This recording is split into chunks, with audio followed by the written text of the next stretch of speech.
मुअज़्ज़िज़ दोस्तों, ये कहानी है एक साउथ अफ्रीकन एडवेंचरर और एक्सप्लोरर डेवी दो प्लेसेस की। डेवी को बचपन से ही सफर करने और नई नई जगहों को एक्सप्लोर करने का शौक था।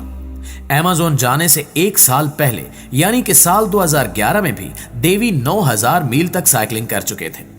इनका यह सफर मिस्र के शहर कायरो से शुरू होकर साउथ अफ्रीका के ब्लीटो टाउन में जाकर खत्म हुआ था और इस पूरी जर्नी में इन्हें 120 दिन का वक्त लगा था। लिहाजा इस हिसाब से नई नई जगहों पर जाना इनके लिए एक आम बात थी और अपने इसी शौक को बरकरार रखते हुए साइकिलिंग के अपने सफर से लौटते ही डेवी ने अमेज़न जंगल की सैर का प्लान बनाया। इनका यह सफर अमेज़न नदी से शुरू होकर अटलांटिक ओशियन में ब्राजील पर खत्म होना था। इस सफर में इन्हें करीब 5 महीने का वक्त लगने वाला था और इस सफर पर डेवी अकेले ही बिना किसी सपोर्ट के निकलने वाले थे। लेकिन अमेज़न नदी कितनी ज्यादा खतरनाक है वो इससे बखूबी वाकिफ थे, इसलिए सफर पर निकलने से पहले इन्होंने इस नदी में पाए जाने वाले जहरीले सांपों और मगरमच्छों और बोल्टन जैसे जानवरों से खुद को बचाए रखने की पूरी तैयारी कर ली थी। नाज़रीन गिरामी, 1 जुलाई 2012 को डेवी ने अमेज़न नदी के अपने सफर की शुरुआत की।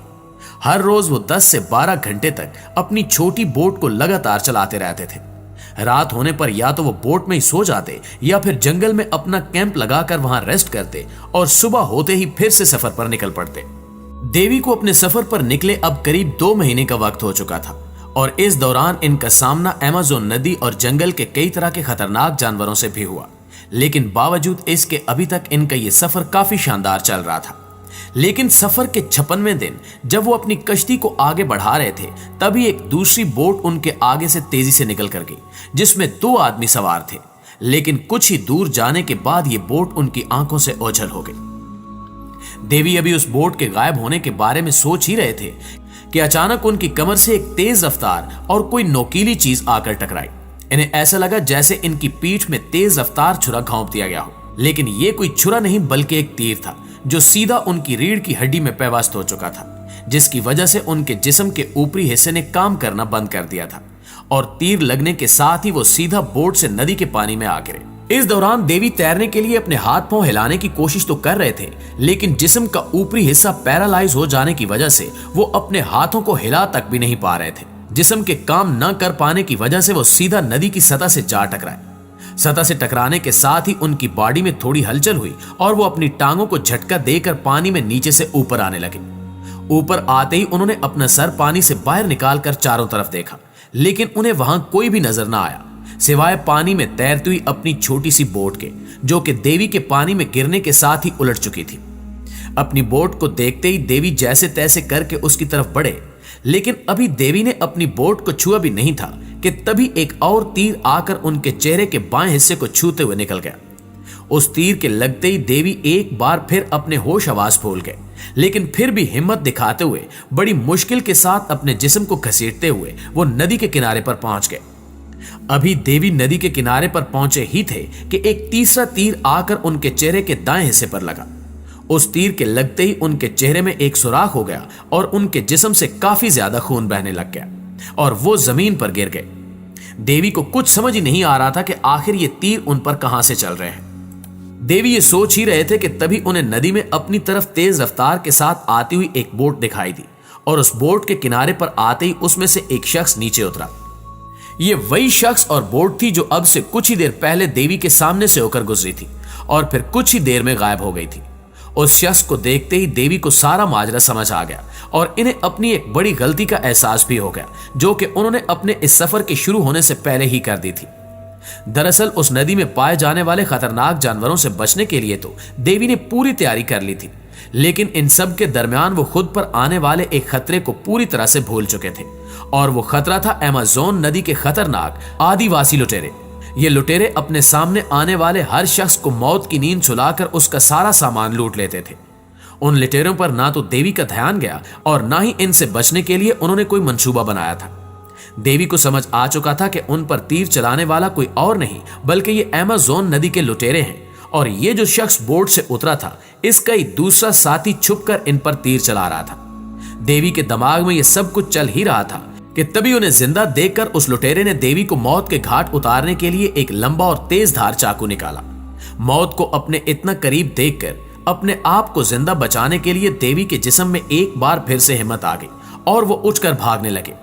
देवी को भागता देखकर लुटेरे ने उन पर कई तीर चलाए, जिसमें से एक तीर उनकी टांग में लग गया। चौथा तीर लगने के बावजूद देवी लहूलुहान हो चुके थे और उनके जिस्म में न जाने कहां से हिम्मत और ताकत आती जा रही थी, और बुरी तरह घायल हो जाने के बावजूद भी वो लगातार भागते जा रहे थे और भागते भागते वो कई मील दूर निकल चुके थे। और अब वो एक ऐसी जगह पहुंच चुके थे जहां लुटेरों से तो उन्हें छुटकारा मिल गया था, लेकिन इनकी हालत अब काफी ज्यादा बिगड़ चुकी थी। इनके जिस्म से काफी ज्यादा खून बाहर निकल रहा था। देवी का दिमाग भी कहने लगा था कि शायद अब वो ज्यादा देर तक जिंदा नहीं बचेंगे, लेकिन उनका दिल था कि हार मानने को तैयार नहीं था। देवी जीना चाहते थे, लेकिन इस जंगल में इनकी मदद करने वाला कोई भी नहीं था। इसलिए देवी ने एक बार फिर से हिम्मत दिखाई और बुरी तरह से घायल हो जाने के बावजूद मदद ढूंढने के लिए निकल पड़े। किस्मत से लगभग 1.5 मील चलने के बाद उन्हें 2 आदिवासी मिले। देवी की हालत देखते ही वो उन्हें अपने साथ ले गए।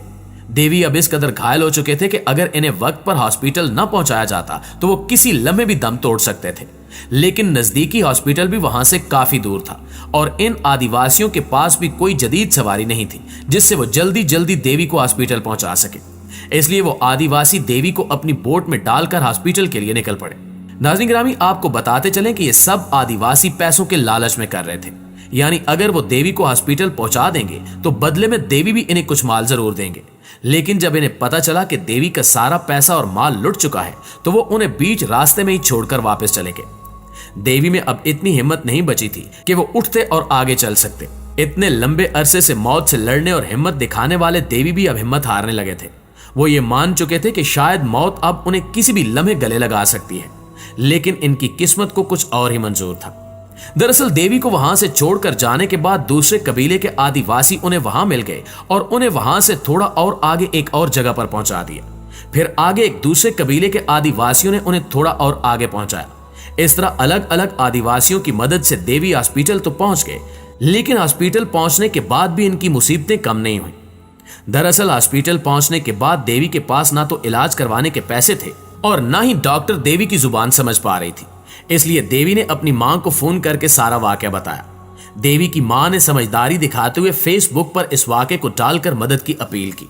देवी की मां का यह आइडिया काम कर गया और 2 लोग देवी की मदद के लिए हॉस्पिटल पहुंचे। हॉस्पिटल पहुंचते ही उन लोगों ने पैसे जमा करवाए, जिसके बाद डॉक्टर्स ने देवी की जांच शुरू की।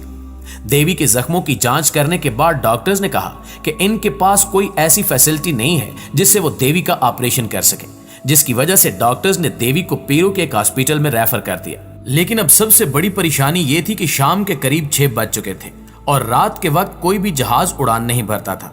लेकिन इसका भी एक तोड़ निकाल लिया गया और कमर्शियल एयरलाइन के जरिए देवी को अस्पताल पहुंचाने का फैसला किया गया। इनके साथ फ्लाइट में इनकी मदद के लिए वो 2 अजनबी लोग और एक डॉक्टर भी मौजूद था। लगभग 1 घंटे के बाद वो हॉस्पिटल पहुंचे और हॉस्पिटल पहुंचने के साथ ही डॉक्टर्स ने देवी का इलाज शुरू कर दिया। नाज़रीन गिरामी, देवी के जख्म इतने गहरे थे कि इसका अंदाजा आप इस बात से ही लगा सकते हैं कि इन्हें 12 दिनों तक आईसीयू में ही रहना पड़ा और करीब 1 महीना इन्हें हॉस्पिटल में गुजारना पड़ा। 1 महीने बाद जब डॉक्टर्स को लगा कि देवी अब खतरे से बाहर हैं, तो इन्हें हॉस्पिटल से डिस्चार्ज कर दिया गया। आज देवी एक राइटर, एक्टिविस्ट और मोटिवेशनल स्पीकर हैं, जो लोगों को अपनी कहानी सुनाकर इन्हें जिंदगी के हर मोड़ पर डटे रहने की तलकीन करते हैं। जी तो प्यारे दोस्तों, अगर आप भी देवी के इस वाक़े से मोटिवेट हुए हैं तो हमें कमेंट बॉक्स में जरूर बताइएगा। बाकी मिलते हैं अगली वीडियो में, तब तक के लिए अपना और अपने प्यारों का ढेर सारा ख्याल रखिएगा। अल्लाह निगहबान।